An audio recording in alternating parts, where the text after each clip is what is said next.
Hello everyone. सो आज हम लोग बात करेंगे आईआरसीटीसी के बारे में। बेसिकली ये जो सीरीज है इसमें हम लोग सिर्फ और सिर्फ मोनोपोली शेयर्स के बारे में बात करने जा रहे हैं और ये मोनोपोली शेयर्स का पोर्टफोलियो में होना सबसे ज़्यादा ज़रूरी है। अगर आप कोई भी पोर्टफोलियो बना रहे हैं, कितने भी अमाउंट का बना रहे हैं, 5 लाख, 10 लाख, 10,000 का भी बना रहे हैं, तो मेक श्योर कि आपके पोर्टफोलियो में सिर्फ और सिर्फ डाइवर्सिफाइड शेयर्स हों और उसमें मोनोपोली शेयर्स भी हों। क्योंकि मोनोपोली शेयर्स क्या होता है ना, जब मार्केट कैपिटल उस पर्टिकुलर शेयर का अच्छा होता है और मार्केट जो कवरेज होता है, लेट्स से अगर कोई भी मोनोपोली शेयर है, जैसे हम आईआरसीटीसी की बात करने जा रहे हैं, तो इंडियन रेलवे का जो टिकटिंग सिस्टम है वो 100% आईआरसीटीसी हैंडल करती है।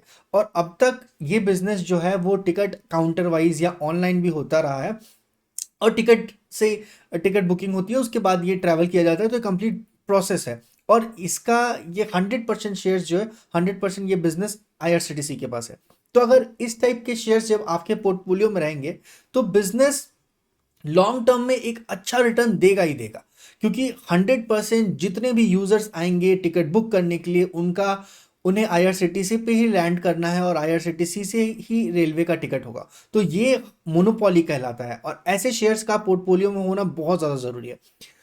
और अपने पोर्टफोलियो में हमेशा बेस्ट शेयर्स रखने की कोशिश कीजिए, जो मार्केट में सबसे अच्छे हैं, जो उस पर्टिकुलर सेक्टर में सबसे अच्छा हो और उस पर्टिकुलर सेक्टर का जो सबसे बेहतरीन शेयर्स हो, तो आप चैन से इन्वेस्टिंग कर पाएंगे।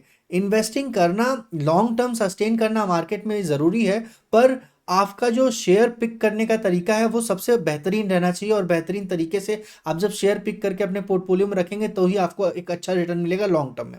ये हो गई अभी तक का एक ऑल टुगेदर कन्वर्सेशन। अब हम लोग डायरेक्टली चलते हैं स्क्रीन पे और आपसे आपको दिखाते हैं आईआरसीटीसी के बारे में क्या क्या डिटेल्स हमारे पास अवेलेबल है। तो सबसे पहले अगर हम लोग बात करें आईआरसीटीसी का 1 डे का चार्ट की, अगर बात करें तो ये आपको दिखेगा कि 1.98% के आसपास ये इस चार्ट ने previous day which is Friday को रैली दिखाई है। हो सकता है कि जब आपको ये वीडियो मिले, ये एनालिसिस मिले, आप तक पहुंचे, ये वीडियो पोस्ट हो, तो ये प्राइस में थोड़ा सा चेंजेस हो सके। क्योंकि क्या होता है ना कि हमारे पास और भी वीडियोस होते हैं और भी वीडियोस के बाद हम लोग एनालिसिस करने के बाद आप तक ये सारे डेटास को लेके आते हैं, तो हो सकता है प्राइस में थोड़ा सा डिफरेंस हो जाए, पर फंडामेंटल एनालिसिस जो होता है एक लंबे समय तक सेम रहता है। तो अगर हम लोग बात करें शेयर का, तो ये आपको दिखेगा 1-2% के आसपास की रैली है। और वहीं पे अगर एक साल की बात करें तो 62% के आसपास की रैली है। 5 साल की अगर बात करें तो 5.558%। मतलब कोई भी शेयर, अगर मान लीजिए यहाँ पे अगर किसी ने भी 1 लाख रुपए इस पर्टिकुलर शेयर में इन्वेस्ट किए होते, तो ये शेयर ने रिटर्न देना था 5.58 टाइम्स। 5.58 टाइम्स। तो ईजिली आपका जो कैपिटल यहाँ से रिटर्न के दौर पे आ जाता, कैपिटल आपके पास आता 1 लाख रुपए का 5,58,000 के आसपास ये बन जाता। सिर्फ 5 साल में आपका पैसा 5 गुना होता, 5 टाइम्स। तो ये पावर होता है मोनोपोली का। ये पावर होता है मोनोपोली का। और मोनोपोली शेयर आपके पोर्टफोलियो में रहना बहुत ज़्यादा ज़रूरी है, बहुत ज़्यादा ज़रूरी है। इसीलिए ये पर्टिकुलर सीरीज, जिस पर्टिकुलर सीरीज प्लेलिस्ट में यूट्यूब पे आपको फ्री में मिलेगा, हमारे चैनल पे ये कंप्लीट प्लेलिस्ट सिर्फ और सिर्फ मोनोपोली शेयर्स के बारे में बात किया जाएगा। और ये पहला शेयर है उस पर्टिकुलर सीरीज का। तो पहले शेयर हम लोग आईआरसीटीसी को देख रहे हैं कि 5 साल में इसने 6 टाइम्स का रिटर्न दिया है। अब बिना किसी देरी के चलते हैं आगे, आगे के एनालिसिस को देखते हैं। अगर मई के मंथ में देखें, जो हम आपको यहाँ पे दिखाना भूल गए, अगर मान लीजिए मई के मंथ में आप सिर्फ डेटा देखेंगे ना, तो मई के मंथ में इसने अपने ऑल टाइम हाई से ऑलमोस्ट 20% का स्लिप दिखाया था। और 20% से अपने जो मई के मंथ में लो है वहां से 12% भागा है। तो ऑलमोस्ट अपने ऑल टाइम हाई से ये शेयर जो है वो 8.88% आज के डेट में डाउन है। अगर आप अभी भी लेंगे तो 8-10% तो शेयर ऐसे ही भागेगा। अपने ऑल टाइम हाई को इसने दिखा दिया है। ऑल टाइम हाई जो है वो 1138 रुपए है, जो ऑलरेडी दिखा चुका है। तो वही ये यहाँ पे दिख रहा है कि in the month of May 52 weeks से ये शेयर 11% के आसपास करेक्ट हुआ था मई में। ठीक है। और यहाँ पे इस शेयर का बताया जा रहा है कि एक अच्छा रैली हो सकता है, डेफिनेटली हो सकता है, क्योंकि इस टाइप के शेयर एक बहुत अच्छे रिटर्न्स आपको देते हैं। और 52 वीक्स लो हाई की बात करें तो 1148 का यहाँ पे एक रैली देखने को मिल रहा है, जो आपको बहुत जल्दी ही इस शेयर में भी देखने को मिलेगा। ठीक है, मार्केट कैपिटल की अगर हम लोग बात करेंगे, अभी रिसेंटली एनालिसिस पाएंगे, तो अब हम लोग बात करते हैं लार्ज डील के बारे में। तो लास्ट ट्रेडिंग सेशन, जो आज का डेट यहाँ पे mention, I don't know why, पर 5 जुलाई को अगर आप देखेंगे लास्ट डील, तो इस शेयर में बहुत अच्छा खासा लास्ट डील यहाँ पे देखने को मिला है। सबसे पहले तो 2.23 करोड़ का यहाँ पे आपको इवनिंग में देखने को मिला, 1528 को देखने को मिला। और वहीं पे अगर आप देखेंगे ना, तो इस शेयर में मतलब बहुत अच्छी रैली दिखाई है, बहुत काफ़ी अच्छी रैली दिखाई है इस शेयर ने। तो ये आपको रैली यहाँ पे देखने को मिलेगा। अगर वहीं हम लोग देखें इस पर्टिकुलर शेयर का ऑल टाइम, मतलब 5 जुलाई का अगर हम लोग डेटा देखें ना, तो इतने सारे लार्ज डील थे। लार्ज डील का होने का मतलब है कि शेयर बहुत अच्छा परफॉर्म कर रहा है, शेयर में इन्वेस्टर्स का कॉन्फिडेंट बहुत अच्छा है, और इस कॉन्फिडेंट को आप भी अपने पोर्टफोलियो में रख सकते हैं। ये again buy and sell recommendation नहीं है, सिर्फ और सिर्फ एक फंडामेंटल एनालिसिस हम आपके सामने ला के दे रहे हैं। अब चलते हैं इसके Q4 के रिजल्ट के बारे में। तो Q4 में नेट प्रॉफिटेबिलिटी इस पर्टिकुलर शेयर की रही थी 2% के आसपास, ये शेयर प्रॉफिटेबल था। ठीक है, और वहां से अगर रेवेन्यू की बात करें, तो रेवेन्यू में 19% का अप देखने को मिला। 2% नेट प्रॉफिटेबिलिटी का मतलब होता है 284 करोड़ के आसपास का जंप देखने को मिला था इस पर्टिकुलर शेयर में पिछले क्वार्टर के रिजल्ट में। ये था क्वार्टरली रिजल्ट। अभी इस शेयर का Q1 का रिजल्ट आने वाला है, इसी मंथ में आएगा। तो आप बेफिक्र रहिए और इस चैनल पे रहिए, हम आपको डेफिनेटली इसका Q1 का भी रिजल्ट आप तक ला देंगे। अब आते हैं फंडामेंटल एनालिसिस में। तो इस पर्टिकुलर शेयर का आप देखेंगे कि यहाँ पे जो मार्केट कैपिटल है वो 1896 करोड़ के आसपास का है। करेंट प्राइस जो चल रहा है 1026 का चल रहा है।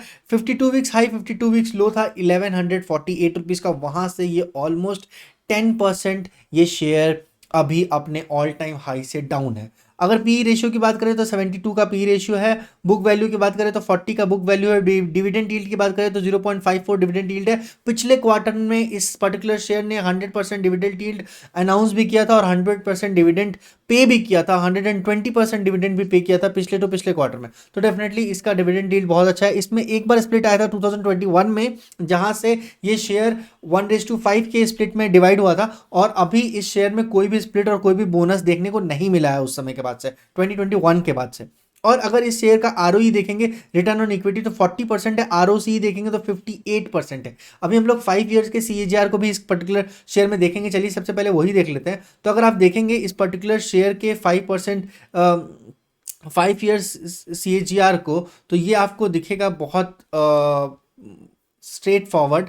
इस यहाँ पे कंपाउंडेड ग्रोथ की अगर हम लोग बात करें तो 32%, 94%, 17% का कंपाउंडेड ग्रोथ है। CAGR जो है 33 एंड 63% के आसपास का CAGR है, जो कि फिनोमिनल है। पिछले 5 साल, पिछले 3 साल, पिछले 10 साल का, 5 साल से ऊपर का डेटा यहाँ पे अवेलेबल, 10 ईयर्स का अवेलेबल नहीं है, पर यहाँ पे 5-3 का और अब तक का आप डेटा देख सकते हैं। बहुत फिनोमिनल रिटर्न यहाँ पे देखने को मिला है। ठीक है, अब आ जाते हैं इसके बैलेंस शीट पे। तो आप देखेंगे अगर हम लोग एनुअल 1 ईयर बाय ईयर की बात करें तो 1000 करोड़ के आसपास का जंप यहाँ देखने को मिला, जो कि ऑलमोस्ट 20% का जंप यहाँ पे है। अगर यहाँ पे हम लोग बात करें ये एसेट है, अगर हम लोग इसके फाइनेंसेस की बात करें तो यहाँ पे आपको 10% का जंप देखने को मिला है। और EPS जो है वो भी इंक्रीज होता हुआ आ रहा है। ये ईयर बाय ईयर है, ये आपको क्वार्टरली रिजल्ट्स नहीं है जो आपको यहाँ पे दिख रहे हैं, वो एक्चुअली 1 कंप्लीट फाइनेंशियल ईयर का है। तो 2023 में 1000 करोड़ के आसपास का, 2024 में 1110 के आसपास का है, जिसमें ऑलमोस्ट 10%, 11% का यहाँ पे ग्रोथ आपको देखने को मिला है इसके रिजल्ट में। अब थोड़ा इसके इन्वेस्टर पैटर्न के बारे में बात कर लेते हैं, वो सबसे इंपॉर्टेंट है। यहाँ पे आप पब्लिक, यहाँ पे आप इसकी प्रमोटर होल्डिंग देखेंगे तो 62% के आसपास प्रमोटर होल्डिंग है। एफआईआई होल्डिंग 8% है, डीआईए होल्डिंग बढ़ के 12.79% है, और यहाँ पे पब्लिक होल्डिंग सिर्फ 16% के आसपास था। ये बहुत अच्छा साइन है किसी भी पर्टिकुलर शेयर के लिए। अब थोड़ा सा सिक्योरिटी के बारे में बात कर लेते हैं। जो लास्ट प्रीवियस ट्रेडिंग सेशन रहा है उसमें डिलीवरी परसेंटेज कितनी थी, तो इस पर्टिकुलर शेयर में अगर डिलीवरी परसेंटेज के बारे में बात करें तो 59% का डिलीवरी परसेंटेज हम लोग को देखने को मिला था 28 जून को, ठीक है। और वहां के बाद से आपको 3 दिन लगातार ये डिलीवरी परसेंटेज ऑलमोस्ट 60% के आसपास बनता हुआ दिख रहा है। 60% इस पर्टिकुलर शेयर के लिए काफ़ी अच्छा है। अगर हम लोग एवरेज आउट निकालेंगे तो भी यहाँ पे कहीं पे भी 60% के आसपास देखने को डिलीवरी परसेंटेज नहीं मिल रहा है, तो ये एक अच्छी साइन है। लोग डिलीवरी परसेंटेज का क्या मतलब होता है कि लोग इस शेयर में ट्रेडिंग कम कर रहे हैं, इन्वेस्टिंग ज़्यादा कर रहे हैं। इन्वेस्टिंग ज़्यादा करने का मतलब है कि लोग इस शेयर को परचेज कर रहे हैं और अपने डीमेट अकाउंट में होल्ड कर रहे हैं, अपने जो भी ट्रेडिंग अकाउंट है वहां पे होल्ड करके सेफली रख रहे हैं। तो ये एक बहुत अच्छा साइन होता है किसी भी शेयर के लिए जब डिलीवरी परसेंटेज ऊपर जाता है। अच्छे फंडामेंटल शेयर की बात कर रहे हैं, जब डिलीवरी परसेंटेज अपने यूजुअल डे से काफी ज्यादा ऊपर रहता है, इसका मतलब है कि इस पर्टिकुलर शेयर में एक पॉजिटिव साइन देखने को मिलेगा नियर फ्यूचर में। तो वो आपको समझना चाहिए कि डिलीवरी परसेंटेज अगर हाई है किसी भी शेयर का तो वहां से एक शेयर में अच्छी रैली देखने को मिल सकती है। इसीलिए यहाँ पे वो सारी चीज़ें देखने को मिली। अब ये Q1 का रिजल्ट आने वाला है आईआरसीटीसी का। डेफिनेटली जिस दिन वो आएगा Q1 का रिजल्ट, हम डेफिनेटली आपके लिए वीडियो भी लेके आएंगे। पर ये एक मोनोपोली शेयर है। ये जो सीरीज है वो हम लोग प्लेलिस्ट है, ये कंप्लीटली मोनोपोली सीरीज के बारे में बात करने जा रहा है, मोनोपोली सेक्टर के बारे में बात करने जा रहा है। मिलते हैं नेक्स्ट वीडियो में, तब तक के लिए stay tuned, take care, thank you so much guys. आप इस चैनल को सब्सक्राइब जरूर कर दीजिएगा और बाकी लोगों के साथ शेयर कीजिएगा ताकि ऐसे और वीडियोस आप तक ला सके। और thank you so much, thank you.